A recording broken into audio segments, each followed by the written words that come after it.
Buenos días a todos, muchachos. ¿Cómo están? Espero que hayan amanecido muy bien. Buenos días. ¿Cómo están? Esperemos unos minuticos para que sus compañeros se conecten y ya damos inicio. ¿Listo, chicos?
Bueno, muchachos, yo creo que ya vamos a dar inicio. Hay 14 estudiantes en este momento. Buenos días para todos. Angie, Daniela, Alejandra, Hamilton, Isabela, Juan Manuel, Catherine, Kevin, Lorena, Marcela, María Fernanda, Mateo, Santiago Correa y Santiago Jaramillo. Bueno, entonces vamos a seguir con lo que estábamos viendo ayer, ¿cierto? Que era las leyes de los gases. Habíamos quedado en la descripción como tal del sistema gaseoso. Ampliar acá un poco para que allá al otro lado vean mejor.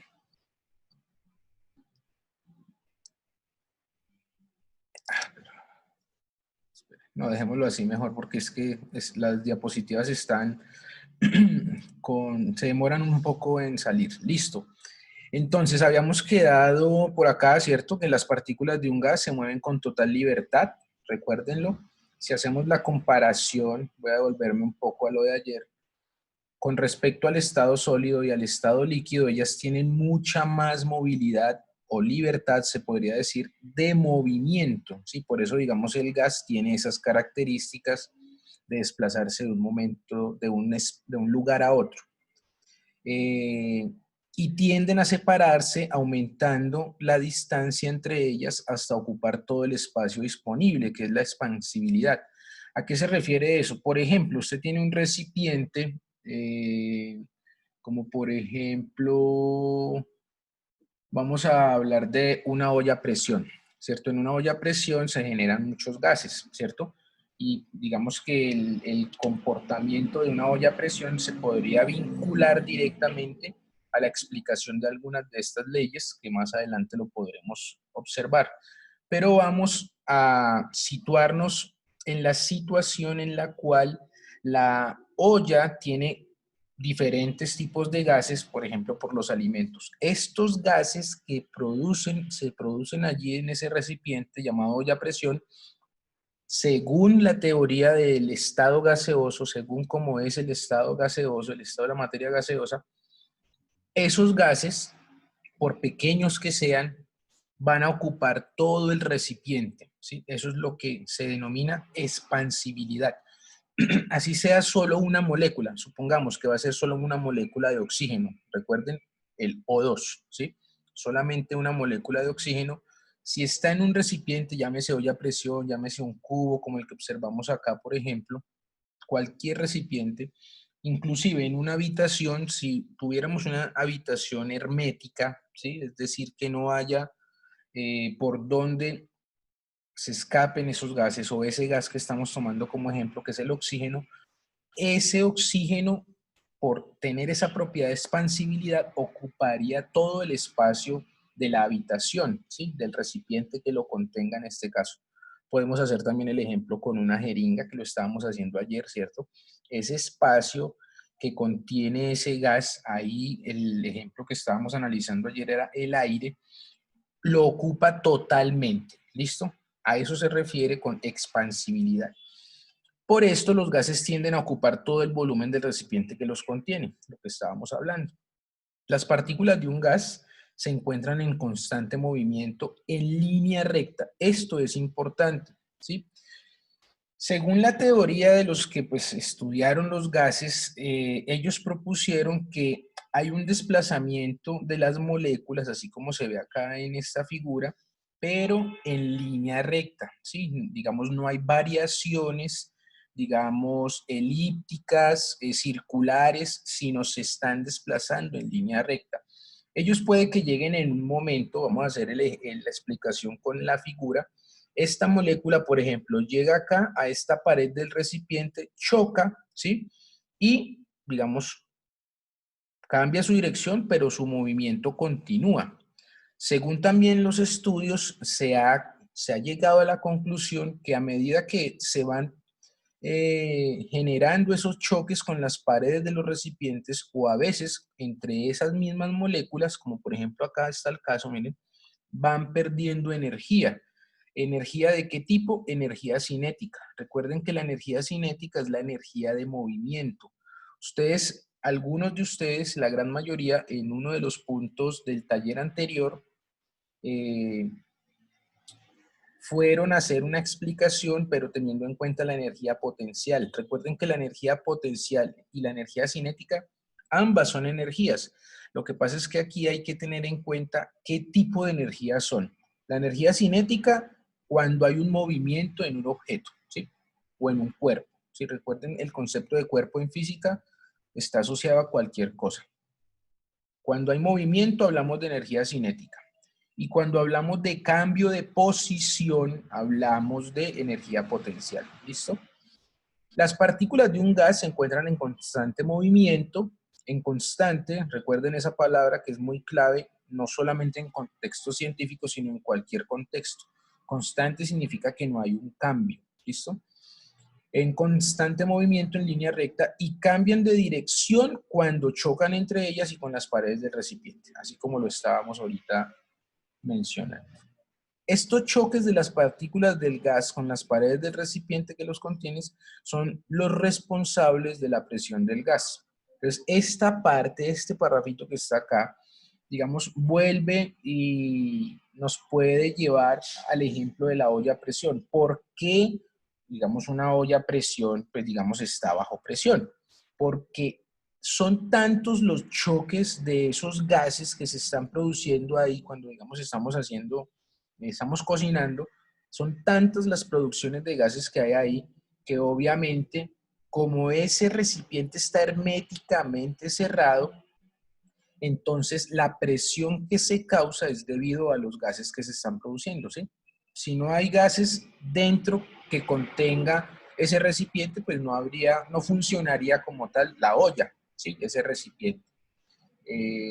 Y de esa manera, pues obviamente que eso va a depender también de la presión. ¿Sí? Recuerden que la presión, la temperatura y el volumen son variables muy importantes y muy significativas cuando hablamos del estado gaseoso. Presión, temperatura y volumen. Si la temperatura, por ejemplo, ahí en el momento que estamos cocinando en nuestra olla a presión aumenta, pues nosotros, digamos, el sentido común asume que la presión de la olla dentro va a aumentar. Y así es ya desde el punto de vista científico del estado gaseoso. Más adelante lo podemos verificar con las leyes, ¿listo? Y también el volumen puede incrementar. ¿El volumen de qué? No el volumen de la olla, por ejemplo, de un sancocho, porque sabemos que a medida que vayamos cocinando, pues la temperatura hace que, por ejemplo, el líquido pues vaya disminuyendo. ¿Por qué? Porque el líquido, la gran mayoría del líquido que está, digamos, el ejemplo específico del sancocho, pues ese líquido es agua. Y si llega al punto de ebullición, pues lo que está generándose ahí en la olla de presión es agua, pero en fase gaseosa o vapor de agua. Y esas son las moléculas que permiten que la presión interior de la olla pues genere todo ese comportamiento que tiene una olla pues en particular, que es la olla a presión, ¿cierto? Las colisiones son rápidas y elásticas. Eso quiere decir que la energía total del gas permanece constante. Esta parte de elásticas quiere decir que cuando hay choques no se pierde energía. Sin embargo, digamos, eso es una hipótesis muy general porque otros investigadores dicen que a medida que están chocando, siempre y cuando la temperatura no vaya a cambiar, ¿sí? Supongamos que la temperatura va a ser una misma, sea constante, eh, la energía puede empezar a perderse, a disminuir, pero no es notorio, ¿sí? Para que lo tengamos en cuenta. Eso, muchachos, son los aspectos generales de los gases, ¿sí? Los aspectos generales para que los tengamos presentes. Bueno, acá observamos moléculas gaseosas, ¿sí? Esto es cloro gaseoso y esto es ácido clorhídrico por un lado y amoníaco por el otro lado, ¿listo?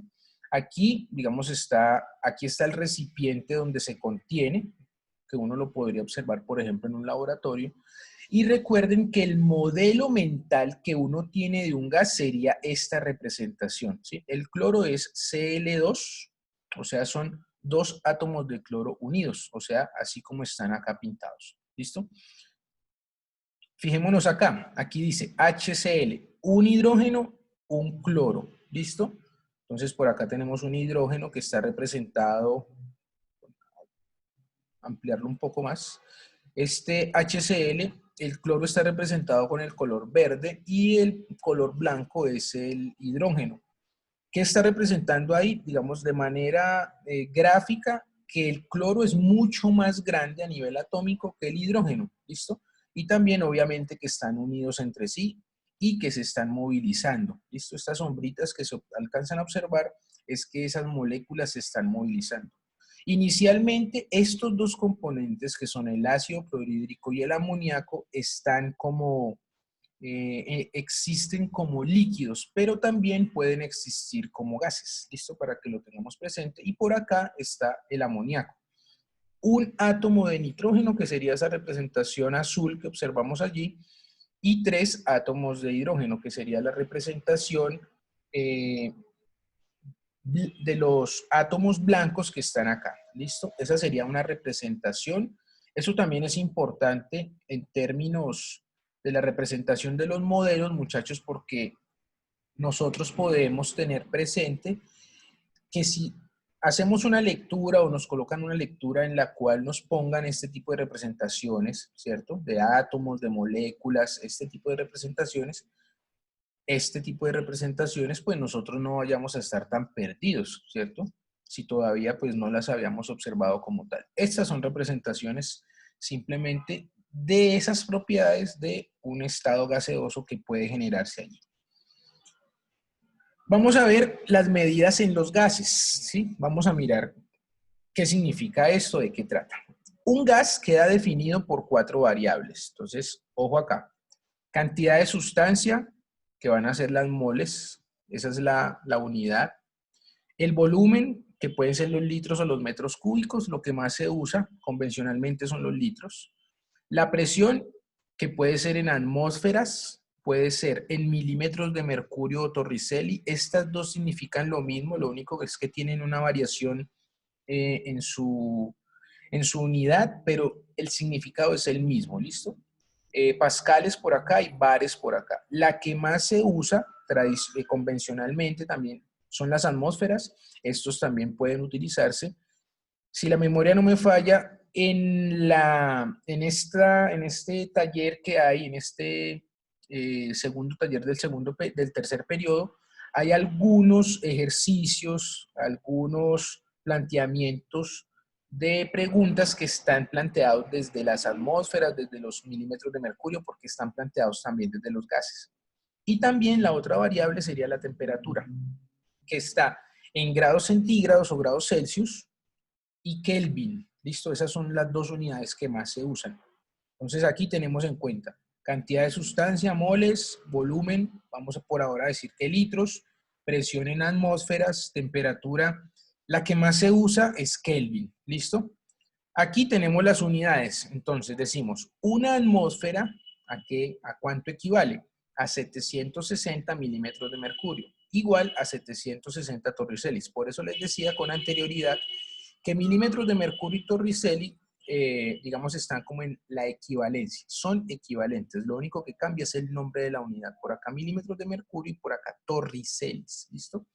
También aquí está la equivalencia a cuánto equivale en bares. Estos son bares. 1.01325 bares. O en pascales, este es pascales, 101.325. Este punto de acá es para que lo tengamos presente. ¿Listo? Vuelvo y les digo, la que más se trabaja, y de pronto si vamos a hacer algunos ejercicios, algunos problemas, vamos a trabajar entre atmósferas, milímetros de mercurio y torricelis, que vuelvo y les digo, estas significarían lo mismo, lo único es que hay cambio en el nombre de la unidad. La temperatura, los Kelvin, que van a ser igual a la temperatura en grados Celsius más 273. En algún momento hicimos una cantidad de ejercicios de estos, de transformación de unidades, recuerden. Si no se acuerdan, igual, pues ahí lo estamos haciendo también como un repaso de muchas cosas también que ya sabemos. Y por acá tenemos también un litro, que es igual a un decímetro cúbico. ¿Listo? Lo que más se usa, atmósferas, milímetros de mercurio, Kelvin, litros. Si uno quiere hacer, por ejemplo, la conversión de grados centígrados a Kelvin, pues lo único que hace es despejar este 273, lo pasa al otro lado de la igualdad a restar y ya. obviamente que tenemos que conocer el valor de los Kelvin, ¿listo? Eso es lo que tenemos que tener en cuenta. ¿Qué vamos a tener en cuenta como variables en los gases? De nuevo, cantidad de sustancia, moles, volumen litros, presión en atmósferas, temperatura en Kelvin o grados Celsius. ¿Listo, chicos? Bueno, ahora sí empezamos con la parte de las leyes. Entonces, ¿de dónde surgen las leyes? ¿O por qué? O sea, ¿eso de qué trata? Como a nivel de la ciencia, los científicos se dieron cuenta, pues, luego de un tiempo, de obviamente la existencia de tres estados de la materia que son los estados básicos, ¿cierto? Fundamentales, el sólido, líquido y gaseoso. Hubo científicos que empezaron a estudiar, digamos, las propiedades de los sólidos, las propiedades de los líquidos y obviamente debía estudiarse las propiedades de los gases, ¿sí? De las sustancias gaseosas que ellos en el laboratorio se daban cuenta que, pues, que existen, de dónde sale el oxígeno, qué comportamiento tiene el hidrógeno, el nitrógeno, como lo más convencional en ese momento, ¿listo? Para entender el comportamiento del estado gaseoso o de la materia en fase gaseosa, pues hubo ciertos autores que se dedicaron, ciertos científicos que se dedicaron a estudiar esa naturaleza de los gases y qué comportamiento tenían cuando tenían en cuenta algunos cambios en las variables. Volvemos acá. ¿Cuáles variables? Cantidad de sustancia, el volumen, la presión y la temperatura. ¿Listo? Entonces hay varios científicos, varios químicos y físicos también que se dedicaron a estudiar el comportamiento de los gases para comprender de una mejor manera cómo era que se debía tratar este estado particular de la materia, ¿sí? Si uno fuera a estudiar la parte de los sólidos también, hay científicos que se dedicaron a estudiar los sólidos, pero es un estudio mucho más, llamémoslo así, mucho más complejo. Los líquidos también tienen todas sus leyes, su comportamiento, y los gases obviamente, por eso lo estamos viendo. Pero digamos que a nivel científico y a nivel humano, para que el humano del común, que somos nosotros, tengamos un conocimiento más general, están planteadas las leyes de los gases. Los sólidos, por eso les digo, casi no se estudian porque son leyes un poco más complejas, al igual que los líquidos, pero también, obviamente, que existen particularidades que explican directamente qué sucede con un sólido. Lo que pasa es que eso ya son estudios más a profundidad, más avanzados, que ya sería de alguien que esté estudiando como tal química o un área de la ciencia como materiales, ingeniería mecánica, de ese tipo. ¿Listo? Para que eso lo tengamos también muy presente. Entonces, hay un señor que se llama Amadeus Avogadro. Se llama Amadeus Avogadro. Él plantea que el volumen de un gas es directamente proporcional a la cantidad de materia, es decir, a su número de moles. ¿Qué es el número de moles? ¿Sí? Es la cantidad de partículas que tiene un gas, ¿sí? Cantidad de partículas que tiene un gas. Y este número, a ese señor le debemos ese número que es una constante, es un número muy, muy grande, ¿sí? Es un número demasiado grande. Ya más adelante lo vamos a ver. Él dice que esa relación es directamente proporcional siempre y cuando, fíjense acá que es muy importante esto, la presión y la temperatura sean constantes, o sea que no haya un cambio entre la presión y la temperatura. ¿Listo? Vuelve y juega. El volumen de un gas, ¿sí? Él está relacionando dos variables, volumen y cantidad de materia o número de moles, ¿sí? Recuerden, el número de moles es la cantidad disponible de partículas que haya en este caso de un gas, ¿sí? Esa relación es directa y acá está la gráfica, ya analizamos la ecuación, es una ecuación igual pues muy sencilla. Volumen en Y, número de moles en X, número de moles se representa con una N minúscula ¿Y qué quiere decir que sea directamente proporcional? Que a medida que haya un aumento en X o en esta variable del número de moles, va a haber un aumento en Y. ¿Sí? Eso es lo que quiere decir. Si yo me paro, por ejemplo, acá, ¿sí? A medida que va aumentando, recuerden que este desplazamiento en el eje X se hace de esta manera, ¿cierto? En la parte positiva. A medida que yo me muevo hacia la derecha, pues quiere decir que va aumentando. Y si yo me desplazo hacia arriba, pues también va aumentando. Eso quiere decir que, muchachos, siempre que vean una gráfica de este tipo, es que el comportamiento es directamente proporcional. Eso les puede aparecer una gráfica en una lectura de ciencias sociales, por ejemplo, donde, por ejemplo, acá nos muestren eh, eh, humanos, por ejemplo, cantidad de seres humanos con respecto a la cantidad de un idioma, de cuánto se habla un idioma, por ejemplo, el mandarín o lo que se habla en China, ¿sí? Si encontramos un comportamiento de esta naturaleza, lo que quiere decir es que a medida que aumente esa variable que está en X, va a aumentar la variable que está en Y. Llámese como se llame. Aquí estamos hablando en, en proporción en el aumento de moles o en el aumento de partículas del gas, pues el volumen va a incrementarse. ¿Sí? Eso es lo que decía este señor Avogadro. Pero hay que tener muy presente, muchachos, que la presión y la temperatura no pueden cambiar. Ahí en ese recipiente, por ejemplo, tenemos un recipiente, la presión y la temperatura no pueden cambiar. Vamos otra vez al ejemplo de la olla a presión. Tenemos, a ver, vamos a tener 10 gramos de oxígeno, ¿listo? Tenemos 10 gramos de oxígeno. Cerramos la olla, la presión y la temperatura es constante, supongamos que la vamos a dejar a llama muy bajita, sí, a llama muy bajita, no sabemos cuánto es, pero la vamos a dejar a llama muy bajita. Esa llama no va a variar, lo vamos a dejar así. Se supone que si lo dejamos a esa llama muy baja, la presión tampoco debe cambiar, ¿listo? Entonces ahí estamos controlando esas dos variables. ¿Qué sucede con esta cantidad de oxígeno que tengo ahí? Listo. Pues vamos a hacer el siguiente ejercicio. Destapo la olla, agrego otros 10 gramos. Entonces, ¿qué sucede con esto? Aumentan las moles y dentro del recipiente aumenta el volumen. ¿Listo? Y así sucesivamente. Temperatura no cambia, presión no cambia. Porque si no controlo esas dos variables de presión y temperatura, pues estas dos variables también se pueden descontrolar, principalmente el volumen. ¿Listo? Eso era lo que planteaba el señor Avogadro.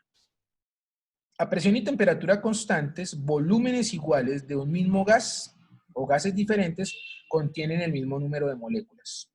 Eso es otra conclusión muy importante del planteamiento de este señor Avogadro, de la ley de Avogadro como tal. Vuelve y juega, voy a hacer la lectura. A presión y temperatura constantes, presión y temperatura no cambia, ¿cierto? Si tenemos volúmenes iguales de un mismo gas o gases diferentes, supongamos que vamos a tener 1 litro de oxígeno, 1 litro de nitrógeno y 1 litro de hidrógeno. ¿Sí? Son 3 gases, cada uno tiene la misma cantidad de volumen. Él concluyó, ¿sí? Después de muchos estudios, eso no fue solamente tener en cuenta 3 recipientes, sino muchísimos estudios, que contienen el mismo número de moléculas. Él se dio cuenta de eso, luego de, pues, de muchos cálculos y muchos experimentos que hizo en su laboratorio. ¿Esto qué significa acá en términos ya de la ecuación, muchachos? El volumen, ¿sí? El volumen, esto es una letra del alfabeto griego que es alfa. El volumen es directamente, esto significa directamente proporcional al número de moles, ¿cierto? O a la cantidad de sustancia. Y aquí nos dice a temperatura y presión constante. ¿Listo? Y de aquí ya sale una ecuación. La ecuación es la siguiente. Volumen es igual al número de moles. Esta acá que es una constante. esa constante, ¿qué implica? Que estas dos variables pues sean constantes y no tengan un cambio. ¿Listo? Eso es lo que significa. Vamos ahí.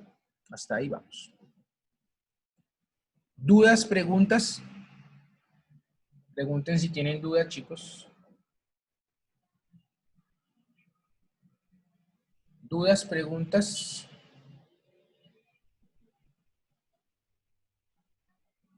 ¿Dudas, preguntas? ¿Sí están conmigo, muchachos? Hola, hola, aló.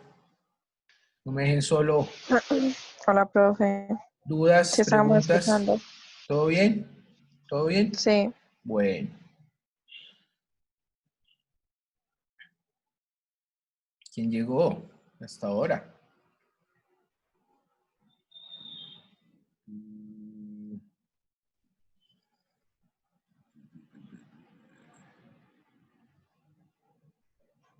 Listo.